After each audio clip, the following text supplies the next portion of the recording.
Siguiendo un poco la línea de ideas de la conversación que teníamos en el video anterior, ya tenemos las herramientas y el conocimiento importante suficiente para poder calcular los flujos de caja. Esto es un tema que se hizo bastante énfasis cuando empezamos la materia, porque, como les digo, el valor está en la disponibilidad, está en poder tomar decisiones y en el poder de compra que nosotros tengamos, sean decisiones de inversión, de consumo o cualquier opción de financiamiento, pero la caja es el rey. Esa es una frase célebre que se aplica muchísimo en ámbitos de finanzas corporativas y también en mercados financieros, porque con la caja puedes actuar.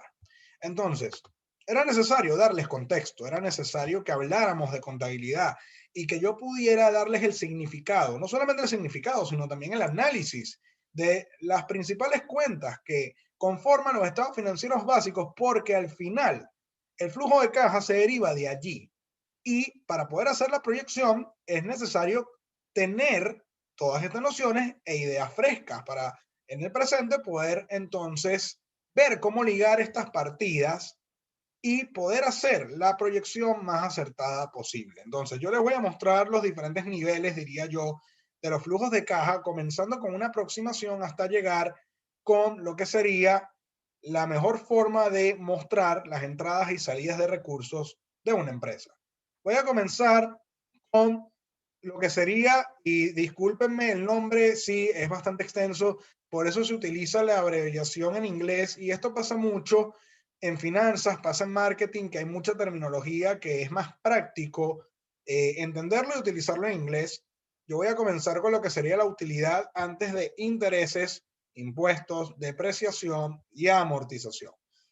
Lo que sería el EBITDA. A ver, el EBITDA es un indicador. Es una aproximación del flujo de caja porque te permite ver qué ha generado la empresa por sí misma. Ahora, ustedes dirán, claro, pero la utilidad operativa tiene esa definición y esto es lo que hemos aprendido por temas anteriores.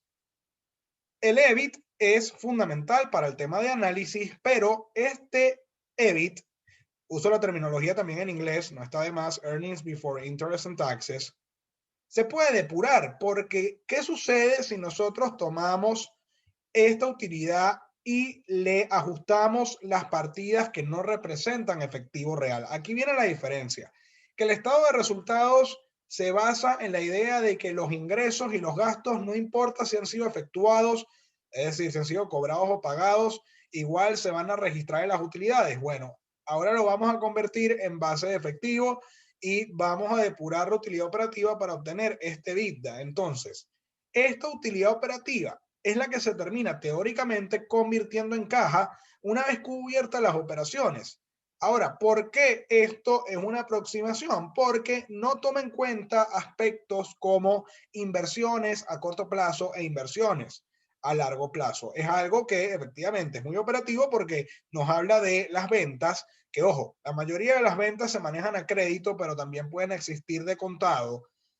Se liga con todo lo que es el costo de producción, todos los gastos operacionales, es decir, administración y de ventas que complementan el proceso de producción, y se le resta también aparte el gasto de depreciación de activos fijos o amortización de intangibles. ¿Qué pasa con el EBITDA? Que hay que tomar en cuenta dos cosas. Como es algo muy operativo, va a depender mucho del tipo de empresa y también del gerente financiero. Porque, ¿qué sucede? No es lo mismo comparar una utilidad o básicamente la estructura de costos y gastos y la depreciación, por ejemplo, de una aerolínea que tiene unos aviones que son bastante cuantiosos, a lo que sería, por ejemplo, una empresa de repostería o de elaboración y venta de ropa. Entonces, claro, el EBITDA es un indicador contable que puede ser muy manipulable y puede estar demostrándote que se genera teóricamente caja, pero va a depender mucho de la circunstancia y del tipo de negocio. Entonces, tú puedes, a partir de la EBITDA, tomar unas decisiones base.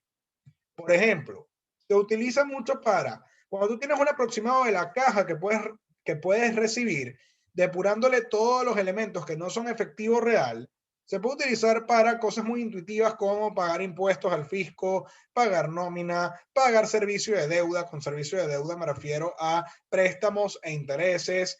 puedes adquirir activos y mantener la estructura de capital de trabajo, puedes repartir dividendos e inclusive puedes valorar negocios, puedes valorar empresas completas, porque hay un indicador que se conoce como el XEBITDA, que básicamente lo que te quiere decir es, si tú estás en una negociación rápida, no tienes los números a la mano y no quieres hacer una negociación demasiado engorrosa, plantéale a la persona a la cual tú vas a hacer una transacción, una operación de compraventa de un negocio, cuántas veces puede generar EBITDA en un periodo determinado, es decir, su aproximación a la caja.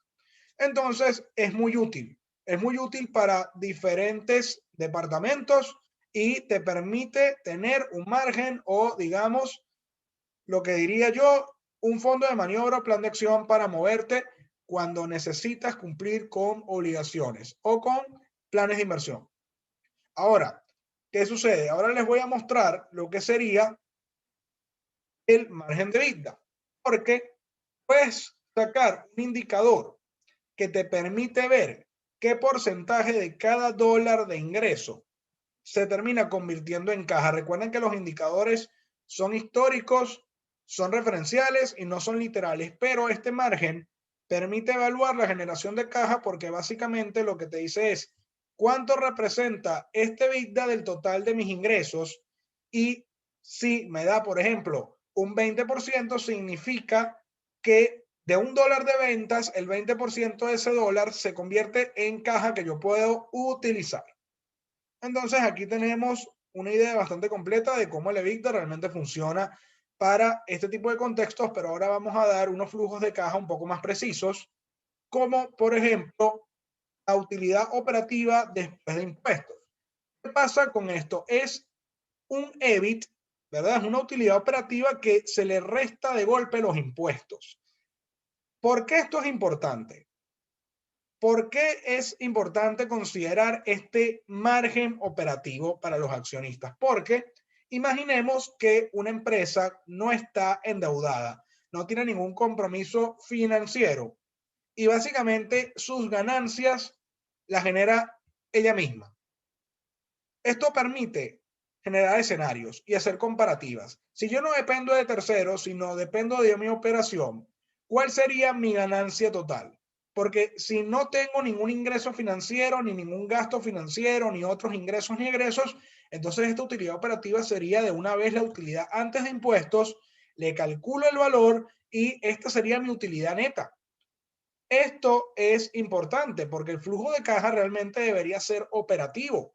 Y ya vamos a llegar a la conclusión, ya lo van a ver, que las decisiones de inversión son separadas o se toman por separado respecto a las decisiones de financiamiento. No se buscan mezclar. Entonces, este Net Operating Profit After Taxes es útil porque le permite a los accionistas revisar si realmente la empresa se está contribuyendo sus ganancias producto de su actividad medular y no implica que terceros estén contribuyendo a mayor medida para que eso ocurra.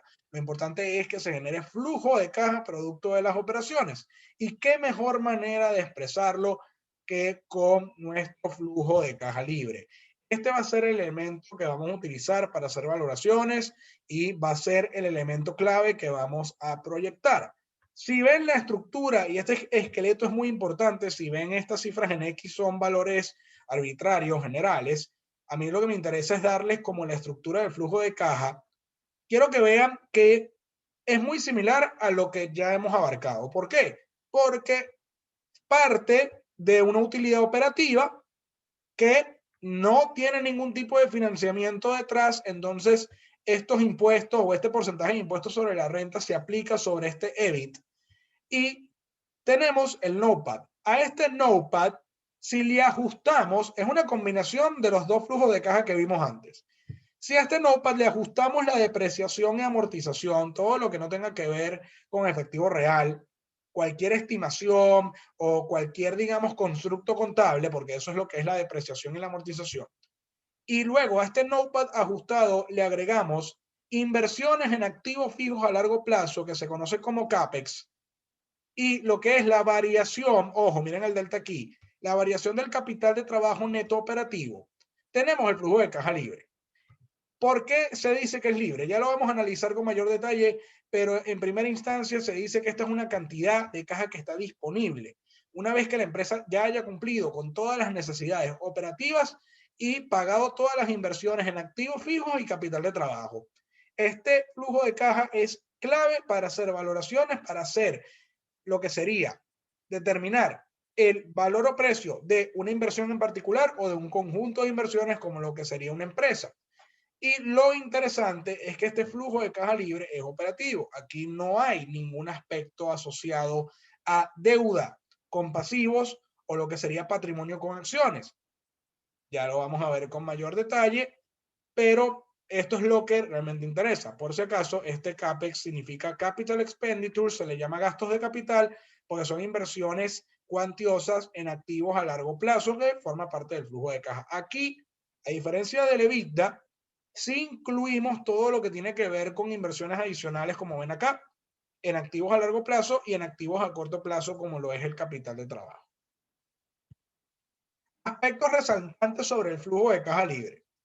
Hay que considerar en el cálculo todo dinero que se puede producir, que es, valga la redundancia, producto de las operaciones, neto de cualquier gasto e impuesto. Además, también hay que considerar todo el dinero que se espera reinvertir. Nuevamente, ¿esto qué es? Capital de trabajo y activos fijos. No es, esto es clave, no es propiamente un estado financiero. El flujo de caja libre no se le presenta a los grupos de interés. No es algo que esté regido según un estándar o principio de contabilidad, sino que más bien es un instrumento o una herramienta para tomar decisiones, tanto actuales como futuras. También es importante no confundir el estado de flujo efectivo, que sí es un reporte financiero, que lo vimos en el tema número 2, con el flujo de caja libre, porque el estado de flujo efectivo es desde la perspectiva contable. El flujo de caja es desde la perspectiva financiera. Además de que, como lo digo acá, mide el desempeño de la empresa respecto a su capacidad de generar efectivo. Por eso es que es financiero. ¿Y cómo se libera, entre comillas, a los inversionistas? Ahí está la característica de por qué el flujo de caja libre es libre, porque una vez que nosotros abarcamos todo lo que tiene que ver con la operación de la empresa y los planes de inversión, entonces el excedente se le tiene que devolver ¿a quién? A los mercados financieros, es decir, a los acreedores de deuda, pasivo, financiero y patrimonio. Claro, la deuda comercial con proveedores, eso ya es capital de trabajo que se negocia también aparte, pero el flujo de caja es libre por ese sentido. Y claro, como lo había mencionado antes y aquí lo reafirmo, el flujo de caja es desapalancado. Es decir, se asume que la empresa no posee financiamiento ni interno ni externo. Recuerden, interno tiene que ver con patrimonio y externo tiene que ver con pasivo.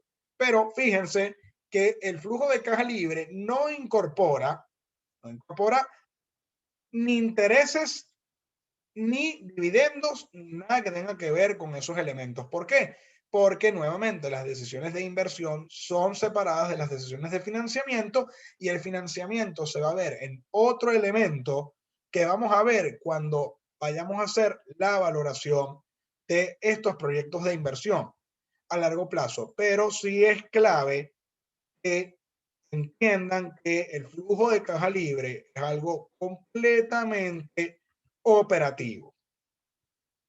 ¿Qué vamos a hacer para concluir con este video? Vamos a tomar los estados financieros de nuestra empresa fiel que hemos manejado desde el principio, Grey Matter Technologies, para ahora calcular los flujos de caja al 31 de diciembre de 2020 y vamos a interpretar los resultados obtenidos. Aquí pueden ver cómo hice el cálculo de manera separada para cada tipo de flujo de caja y pueden ver cómo determino el EBITDA, el NOPAT y el flujo de caja libre posteriormente. Lo interesante de esto es que una vez que nosotros tenemos los estados financieros, simplemente es seleccionar la data que corresponde, seguir la estructura de los flujos de caja y poner los valores. Porque digamos que ya la carpintería y el trabajo administrativo se hizo. Ahora lo que nos queda es simplemente armar el flujo de caja y determinar qué es lo que está pasando desde esta perspectiva, y para eso vamos a utilizar el archivo Excel. En el archivo Excel que tienen en el módulo 7 van a poder ver nuevamente los estados financieros de Grey Matter Technologies. Aquí tenemos el estado de resultados y el estado de situación financiera para los últimos 2 años, como hemos manejado desde hace varios temas atrás. En esta pestaña de ejercicio número 1 van a poder ver los diferentes flujos de caja y realmente lo que se tiene que hacer es simplemente seleccionar la data. Yo voy aquí donde están las ventas netas y me escoge el valor de las ventas netas 2020. Pongo en signo negativo todo lo que tiene que ver con costos y gastos. Ojo, esto es un formalismo. Lo pueden poner positivo también, siempre y cuando entiendan que si ponen estos valores en positivo, esto en vez de sumar tiene que ir restando para determinar la utilidad operativa. Se le ajusta la depreciación porque nuevamente no representa una salida real de efectivo, depreciación y amortización. Y tenemos este EBITDA. Aquí pueden ver la diferencia y cómo el EBITDA, cuando se le ajusta lo que no es efectivo de verdad, tenemos un valor que refleja la realidad, digamos, aproximada de la caja que puede tener la compañía. Esto por un lado. Si lo vemos desde la perspectiva del accionista, ya cuando determinamos lo que es el NOPAT o la utilidad operativa neta después de impuestos, esta utilidad operativa básicamente es esta que está aquí, solo que estos impuestos, cuidado con esto, fíjense que estos impuestos son diferentes a los impuestos que están aquí en el estado de resultados. ¿Por qué es importante que tengan cuidado con esto? Porque este gasto de impuestos se calculó con base a una utilidad que tiene gastos financieros. Y en el flujo de caja libre eso no está incluido. Entonces, cuidado, no tienen que hacer el traspaso automático, sino calcular el impuesto directamente sobre la utilidad operativa. Y ustedes me dirán, ok, ¿qué tasa de impuesto tengo que utilizar? Esto yo lo calculé. Esto yo lo calculé porque sería la tasa efectiva de impuestos, que es 40%. Y la manera de calcularlo es de esta manera. Voy a poner un signo menos acá. Yo voy a lo que sería el gasto de impuestos y digo, ¿cuánto representa esto de la utilidad antes de impuestos? Y representa un 40%. Eso significa que puedo aplicarlo directamente sobre este valor. Pero le pongo el negativo acá por si acaso, lo multiplico por 40% y este sería el gasto de impuestos que corresponde al flujo de caja y el no. Suma porque este valor está negativo, recuerden eso siempre. Y aquí tenemos un margen para los accionistas porque se puede ver que la empresa, claro, el NOPAT es distinto, ¿no? Es diferente a la utilidad neta. Pero aquí lo que se puede ver es que sí, la empresa tiene margen y si no estuviera endeudada, igual generaría ganancias y tuviera quizás una utilidad superior en ese sentido. ¿Ok? Entonces, tomando eso en cuenta, vamos ya a lo que sería el flujo de caja libre. Este flujo de caja libre, como pueden ver, se alimenta de lo que ya hemos manejado. Fíjense que todo está linkeado o conectado. Aquí lo importante es determinar que luego de obtener este NOPAT, se le tiene que ajustar la depreciación y amortización, como se le hace el EBITDA, y hay que prestarle atención a estos dos cálculos adicionales, que sería el CAPEX y la variación de capital de trabajo. A ver, ¿cómo se calcula esto? Les muestro. Este CAPEX serían los activos fijos brutos, es decir, pendientes, porque no incluyen la depreciación. ¿Por qué no lo incluyen? Porque recuerden que no se toma en cuenta la depreciación para estos cálculos. La manera de determinarlo es de esta manera, con el signo negativo porque es un desembolso. Vamos a ver cuál fue la variación de la maquinaria y equipos bruta, sin restarle la depreciación. Entonces, en ese sentido, simplemente, ¿qué hacemos? Estamos estos dos valores y tenemos nuestro CAPEX. Ahora, para determinar el capital de trabajo neto operativo necesitamos una variación. Y para ello, yo calculo el capital de trabajo neto operativo. Aquí debería ser 2020 y aquí 2019. Eso no lo corregí en la presentación, en Excel, perdón. Y simplemente se va determinando. Cuando tenemos los dos valores, los restamos y estamos listos. Es decir, el capital de trabajo neto operativo de 2020, ¿qué hay que hacer? Esto es algo que ya hemos manejado antes. Tomamos los activos corrientes y les restamos las inversiones temporales. Y aquí, luego el pasivo le restamos el valor total porque aquí no hay nada financiero. Lo mismo con el periodo anterior. Tomamos activo corriente, le restamos las inversiones temporales porque eso es financiero y le restamos aquí el total de pasivo corriente. Y la diferencia es lo que va acá, que sería lo que iría aquí negativo. Tenemos el flujo de caja libre. Básicamente lo que te quiere decir es que las entradas de efectivo son superiores a las salidas de efectivo y cuidado. Estos dos valores, el NOPAT y el flujo de caja libre son iguales, pero es porque es una coincidencia. Esto no ocurre siempre. Porque claro, a este NOPAT, si bien se le ajusta la depreciación y todo eso, se le tiene que restar las inversiones. Con esto concluimos esta primera parte y más adelante, en los videos que vienen, vamos entonces a proyectar el flujo de caja libre.